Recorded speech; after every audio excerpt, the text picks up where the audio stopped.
નમસ્કાર દર્શક મિત્રો, નવજીવન ન્યૂઝમાં આપનું સ્વાગત છે। આગામી 2027ની ચૂંટણી જે ગુજરાતમાં ખૂબ જ રસપ્રદ અને રોમાંચક રહેવાની છે, કેમ કે ત્રિપાખીઓ જંગ ખેલાઈ શકે છે। આ વખતે આમ આદમી પાર્ટી ફૂલ એક્શન મોડમાં છે। વિસાવદરની સીટ જીત્યા બાદ આમ આદમી પાર્ટીમાં જાણે કે નવા પ્રાણ ફૂંકાયા હોય તેવી રીતે આમ આદમી પાર્ટીના રાષ્ટ્રીય અધ્યક્ષ અરવિંદ કેજરીવાલ ગોપાલ ઇટાલિયાની જીત બાદ પ્રથમ વખત ગુજરાત આવ્યા હતા। તેમણે અમદાવાદ ખાતે કન્વેન્શન સેન્ટરમાં કાર્યકર્તાઓને સંબોધન કર્યું હતું। સાથે જ આગામી સમયમાં કેવી રીતે 2027ની સંગઠનને મજબૂત બનાવી શકાય તે માટે તેમણે કેટલીક બાબતોને લઈને સ્ટ્રેટેજી ઘડી હતી। ત્યારે આપણી સાથે આમ આદમી પાર્ટીના મહિલા પ્રદેશ પ્રમુખ રેશમાબેન પટેલ જોડાઈ ચૂક્યા છે। તેમની સાથે વાતચીત કરવી છે। આગામી દિવસોમાં કઈ રીતની રણનીતિ તેમની રહેવાની છે, કઈ રીતે તેઓ સંગઠનમાં કામ કરવાના છે।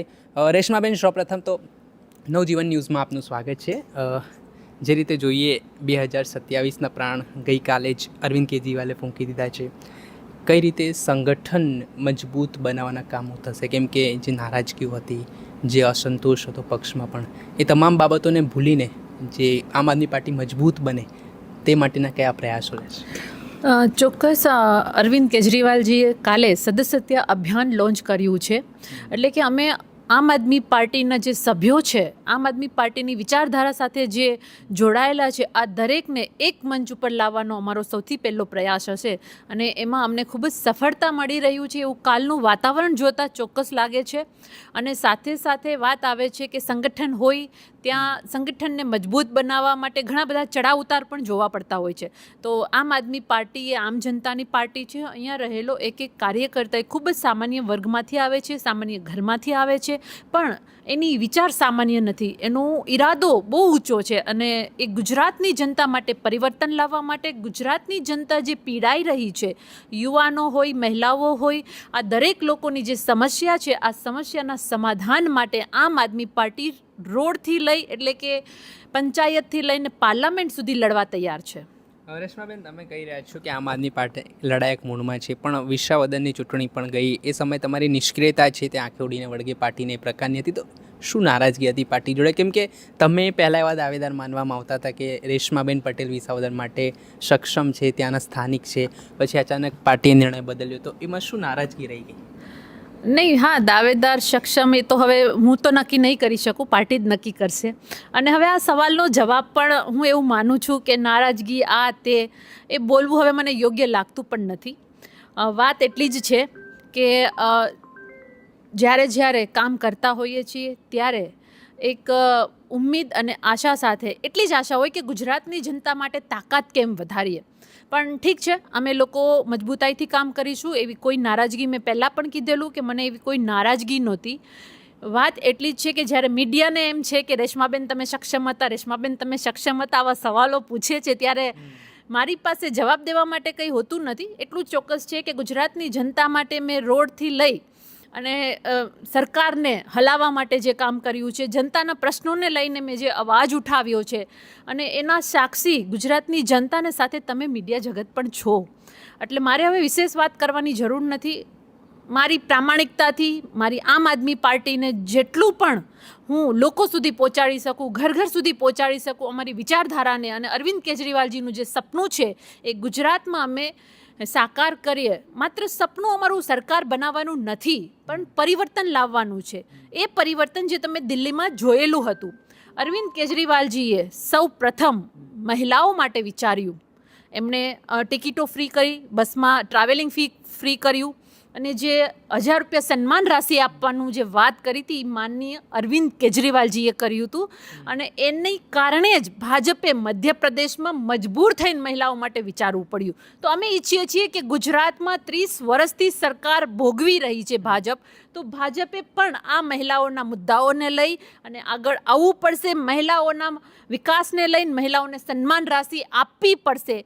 આ એક જે ઉદાહરણ છે એક મોટી અમારી વિચારધારાનું, એ આપની સામે મેં મૂક્યું છે। રેશમાબેન, તમે કહી રહ્યા છો કે આટલા કામો આમ આદમી પાર્ટીએ કર્યા છે, અરવિંદ કેજરીવાલે કર્યા છે, તો પછી દિલ્હીમાં આટલી કારમી હાર કેમ? કે જે એક સિટિંગ મુખ્યમંત્રી હોય, સીએમ હોય, એને પણ એની સીટ ગુમાવવી પડે, એને ધારાસભ્ય સુધી પણ ત્યાંની જનતા ના મૂકે, તો આ પરિસ્થિતિને કઈ રીતે જોઈ રહ્યા છો? કામ કર્યા હોય તો સ્વાભાવિક છે જનતા એ કામનો બદલો આપતી હોય છે રાજકીય નેતાઓને, તો આ વખતે આવી તો શું ચૂક થઈ ગઈ દિલ્હીમાં? રાજનીતિમાં ચડાવ ઉતાર હોય જ છે. અમે ક્યારેય સત્તા માટે રાજનીતિ નથી કરતા. અમે જનતાના પ્રશ્નોના સમાધાન માટે રાજનીતિ કરીએ છીએ. અમે એવું ઈચ્છીએ છીએ કે જે જનતાના ખીચા ખંખેરાઈને ટેક્સ ભરાય છે એમાં રોટી કપડાં મકાનની અમે વાત કરીએ છીએ. અને વાત આવે છે કે આવું કેમ થાય છે, તો તમે તો દિલ્હીનો નજારો જોયો જ હતો. જે ભાજપ છે એ ભાજપે અરવિંદ કેજરીવાલજીને પહોંચવા માટે, એની શક્તિને તોડવા માટે કેટલાય ખોટા કેસો કર્યા, કેટલી લોકશાહીનું કત્લેઆમ કર્યું.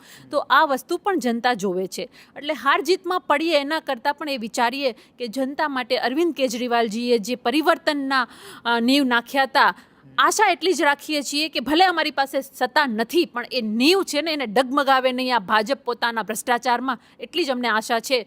સત્તા માટે અમે ક્યારેય કામ નથી કરતા. અમે કામ કરીએ છીએ તો જનતાના હિત માટે કરીએ છીએ. કયા એવા મુદ્દાઓ છે આમ આદમી પાર્ટીના ગુજરાતમાં નિર્ણાયક રહેવાના છે? લોકો સમક્ષ તમે કયા મુદ્દાઓ લઈને જશો? કેમ કે કહેવાય છે, બીજા પક્ષો આરોપ કરે છે કે ગુજરાતમાં ત્રીજો પક્ષ ક્યારેક સફળ થયો નથી. ને આમ આદમી પાર્ટી ઉપર તો ભાજપની બી ટીમના પણ આરોપ અવારનવાર લાગતા હોય છે. જો હવે તો આ પ્રશ્ન રહેતો જ નથી, કારણ કે આની આગળની ઇલેક્શનમાં પણ 5 ધારાસભ્ય આમ આદમી પાર્ટીના આવ્યા અને 43% વોટ, 43 લાખ વોટ અમને મળ્યા છે.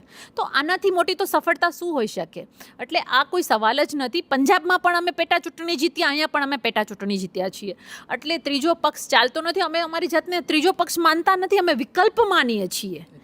અમે વિકલ્પ છીએ ગુજરાતની જનતા માટે. એ ગુજરાતની જનતા જ્યાં 30 વર્ષથી ભાજપે શાસન કર્યું છે અને સામે વિરોધ પક્ષ ખોખલો છે. એના કારણે જનતા બધા મુદ્દાઓમાં પીડાઈ રહી છે. રોડ રસ્તાથી લઈ, ભ્રષ્ટાચારથી લઈ, યુવાનોના પેપરો ફૂટી રહ્યા છે, મહિલાઓની સુરક્ષાનો સવાલ છે, ખેડૂતોની પીડાનો સવાલ છે. ખેડૂત બિચારો મહેનત મજદૂરી કરીને પોતાના તનતોડ મહેનતને રેડી દે છે, પણ પરિણામ શું આવે છે? રોડ રસ્તાથી લઈ અને દરેક જગ્યાએ, ચાહે સિટી વિસ્તાર હોય કે ગ્રામ્ય વિસ્તાર હોય, ખાઈ જાય છે રોડ. ભ્રષ્ટાચાર કરી રહ્યા છે. શાળાઓની શું હાલત છે? શાળાઓ બંધ થઈ ચૂકી છે. એક અવળા કમથા રૂમમાં 1 થી 7 ધોરણ ભણી રહ્યું છે. તો આનાથી મોટી ખરાબ પરિસ્થિતિ ગુજરાતની શું હોઈ શકે? અમે ધર્મ જાતિના મુદ્દાની રાજનીતિ નથી કરતા. અમે રોટી કપડાની રાજનીતિ કરીએ છીએ. અમે જનતાના પક્ષની રાજનીતિ કરીએ છીએ અને ભ્રષ્ટ પૈસા જે ખાય છે આવા રાક્ષસોને ઘેર ભેગા કરવાની રાજનીતિ કરીએ છીએ. બેન, બીજો પ્રશ્ન એ છે કે આમ આદમી પાર્ટી 5 ધારાસભ્યો તો લઈને આવી, પરંતુ એમાંથી 2 ધારાસભ્યો રાજીનામા આપી દીધા. તો શું કારણ હોઈ શકે કે આમ આદમી પાર્ટીમાં ધારાસભ્યો ટકતા નથી? કેમ પક્ષ પલટું કરી લે છે? આ સવાલ તો ભાજપને પૂછવાની જરૂર છે કે એને આટલા બધા બાઘડ બિલ્લાઓ ત્યાં બેઠા છે, તો એને આમ આદમી પાર્ટીને જો સ્ટ્રેન્થ જ નથી, આમ આદમી પાર્ટીને જ્યારે હોય ત્યારે નકારવામાં આવે છે, અરવિંદ કેજરીવાલજીને એને બીક નથી, તો આમ આદમી પાર્ટીના એ ધારાસભ્યોને એને જરૂર શું પડી? આ સવાલ ભાજપને પૂછવાની જરૂર છે. આ સવાલ CR પાટીલને પૂછવાની જરૂર છે કે જે આમ આદમી પાર્ટી એક ઉમ્મીદ લઈ ગુજરાતમાં એક વિકલ્પમાં રૂપમાં ઉભરી રહી છે, એને દબાવવાનું ષડયંત્ર શું? એનું દબાવવાનું ષડયંત્ર હું આપને જણાવું કે ભાજપની ખોખલી નીતિ છે. અંદરથી ડરી ગયું છે, પાયો વિખાઈ ગયો છે.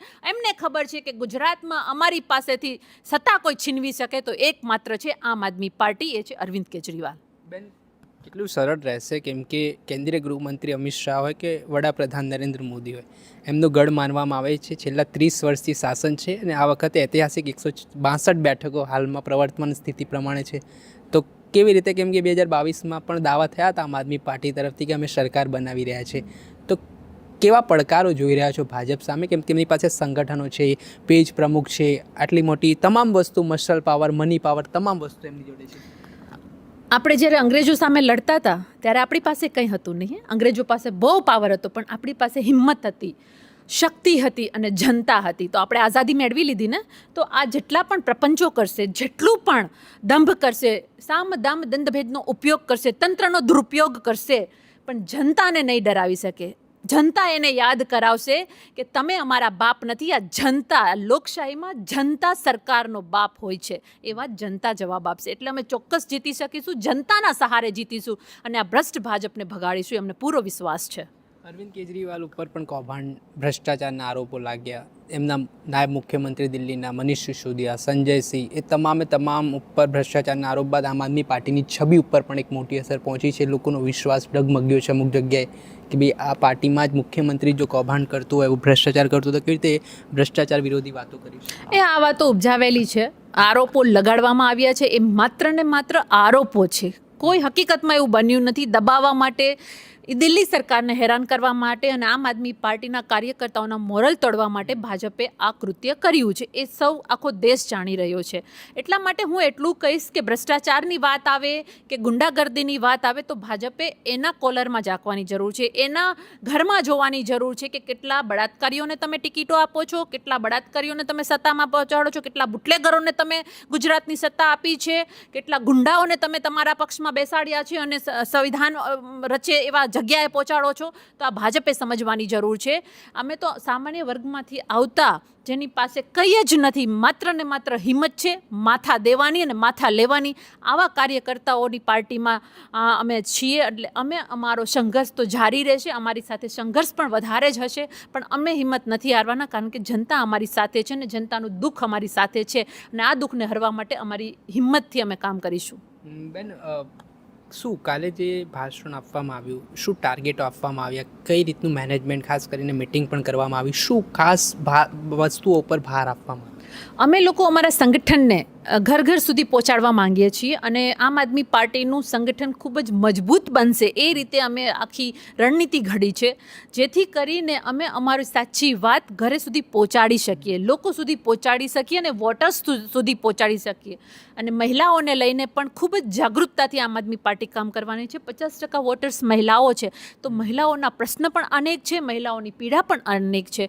તો આ દરેક મુદ્દાઓને લઈને અમે ઘર ઘર સુધી જવા માટે અમારું જે સંગઠન છે એ સંગઠન સદસ્ય અભિયાનથી શરૂ થઈ અને એ ગામડાઓ સુધી અને એ સિટીના ઘર સુધી પહોંચશે કે જ્યાંથી એના પ્રશ્ન અમારી પાસે આવે અને અમે એના સમાધાન માટે અમારો નાનો કાર્યકર્તા પણ, એટલે કે અમારો વોર્ડનો કાર્યકર્તા, અમારો બૂથનો કાર્યકર્તા પણ એને સહકાર આપી અને એના સમાધાન લાવી શકે એ રીતનું અમારું મજબૂત સંગઠન બનશે અને આજ અમારું સંગઠન એ ભાજપ ઉપર ભારે પડશે.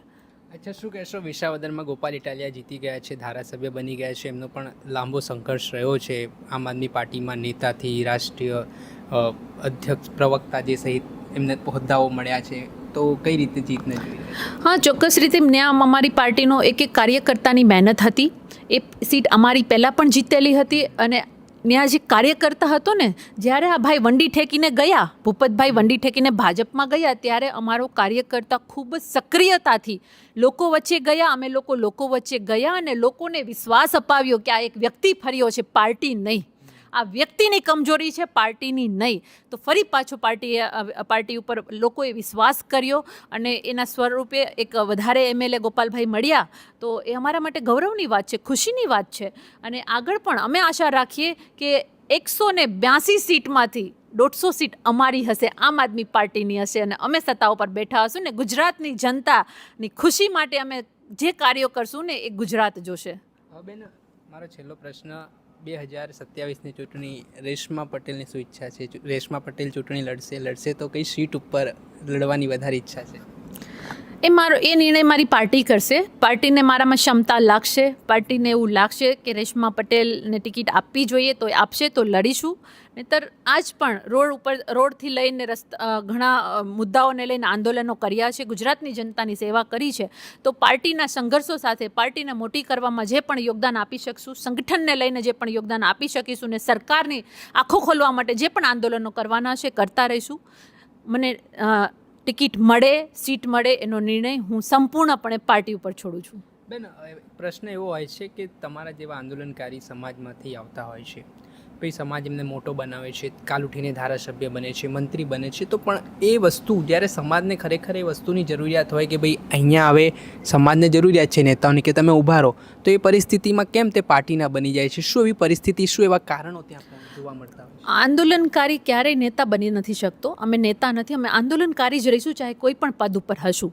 અને આંદોલનકારીનો સ્વભાવ હોય છે કે અમે ક્યારેય સમાજને નથી મૂકતા, નથી જનતાને મૂકતા. અમે બેબાક હોઈએ છીએ, બોલીએ છીએ, ડર્યા વગર બોલીએ છીએ, એ અમારો સ્વભાવ હોય છે. એટલે જે મૂકે છે ને એ નેતાઓ મૂકે છે કે જેણે આંદોલનનો સંઘર્ષ નથી કર્યો, જે બની બેઠેલા નેતાઓ છે એ સમાજને મૂકે છે. અમે નથી મૂકતા. સમાજે જ અમને અહીં સુધી પહોંચાડ્યા છે, જનતાના પ્રેમે અમને અહીં સુધી પહોંચાડ્યા છે. તો જનતાનું એક કામ કરવા માટે જ અમે રોડ ઉપર આંદોલનો કરીએ છીએ, રોડ ઉપર જઈએ છીએ, વિરોધ પ્રદર્શન કરીએ છીએ. આટલા કેસો અમારી ઉપર સરકાર કરી રહી છે, જેલમાં જઈને આવ્યા છીએ, ભૂખ હડતાલ કરીએ છીએ. તો ઘણા બધા અમારા કાર્યો રહેલા છે. વસ્તુ એ આવે છે કે સમાજ અને અન્ય સમાજ અને ગુજરાતની જનતાનો સાથ છે, ત્યારે તો અમે અહીં સુધી પહોંચ્યા છે અને અમે ક્યારેય ભૂલ્યા નથી. પરંતુ વિરોધીઓ ઘણી બધી વાર આવી કમેન્ટો ને આવું બોલી અને એવું કહેતા હોય છે કે ભૂલી ગયા, પણ નહીં, સમાજ નીતિમાંથી જ રાજનીતિમાં આવાય છે અને એ જ રસ્તો છે. તમે સરકાર સામે બંડ પોકારી શકો અને એને કહી શકો કે આ તમે ખોટું કરી રહ્યા છો. નહીંતર આપ વિચારો 182 ધારાસભ્ય આપી દો ભાજપને, પછી ગુજરાતની શું હાલત થાય છે જોઈ લો. આપી દો ભાજપને, વિરોધ પક્ષ ખતમ કરી દો અને પછી જુઓ ગુજરાતની શું હાલત થાય છે. તો વિરોધ પક્ષ વગર લોકશાહીમાં સત્તાનું નેતૃત્વ શક્ય નથી. આમ આદમી પાર્ટીમાં પાટીદાર ચહેરાઓ જોઈએ તો ગોપાલ ઇટાલિયા અને રેશમા પટેલ, ઘણા બધા ચહેરાઓ જે દિગ્ગજ છે, કોંગ્રેસમાં છે, ભારતીય જનતા પાર્ટીમાં છે. તો આમ આદમી પાર્ટી પ્રત્યે પાટીદાર સમાજનો ઝુકાવ થાય એના માટેના શું પ્રયાસો રહેશે? કેમ કે એ પણ ખૂબ નિર્ણાયક સમાજ માનવામાં આવે છે. 2.5 કરોડની આસપાસ ગુજરાતમાં વસ્તી છે. તો પાર્ટીને ખૂબ જ જરૂરી એ પણ હોય છે કે પાટીદાર સમાજ આમ આદમી પાર્ટીથી જોડાય. તો કઈ રીતની રણનીતિ હશે? હું આપને જણાવું કે આમ આદમી પાર્ટી સાથે દરેક સમાજ જોડાયેલો છે, ચાહે એ પાટીદાર સમાજ હોય, દલિત સમાજ હોય કે અન્ય સમાજ હોય, ઓબીસી સમાજ હોય, જે પણ સમાજ છે, દરેક સમાજ પાર્ટી સાથે જોડાયેલો છે. અને હું અહીંયા એટલું ચોક્કસ કહીશ કે પાટીદાર સમાજ પણ આમ આદમી પાર્ટીમાં વિશ્વાસ કરે છે, ત્યારે તો અમે અહીંયા છીએ. એટલે કહેવાનો મતલબ એટલો જ છે કે પાટીદાર સમાજ પણ આમ આદમી પાર્ટી સાથે છે, ગુજરાતના અન્ય સમાજ પણ આમ આદમી પાર્ટી સાથે છે અને આમ આદમી પાર્ટી ક્યારેય પણ કોઈ પણ સમાજને નિરાશ નથી કરતી. હંમેશા દરેક સમાજના સમસ્યાઓને લઈને અવાજ ઉઠાવતી આવી છે. ખૂબ ખૂબ આભાર. આ હતા આમ આદમી પાર્ટીના મહિલા પ્રદેશ પ્રમુખ રેશમાબેન પટેલ. આગામી 2027ની ચૂંટણીને લઈને જે રણનીતિઓ ઘડાઈ રહી છે તેમાં કઈ રીતે આમ આદમી પાર્ટી કામ કરશે તેને લઈને તેમણે વાત કરી છે, વિવિધ મુદ્દાઓને લઈને વાત કરી છે. અને 2027ની ચૂંટણીની જો વાત કરીએ અને રેશમા પટેલને તક મળશે પાર્ટી તરફથી તો ચોક્કસથી તેઓ ચૂંટણી લડશે, તે પ્રકારનો વિશ્વાસ પણ તેમણે વ્યક્ત કર્યો છે. દર્શક મિત્રો, આવા જ અવનવા વિડીયો સાથે આપણે માહિતગાર કરતા રહીશું, એટલે નવજીવન ન્યૂઝ જોતા રહો. વૈષ્ણવજન તો તેને કહીએ જે પીડ પરા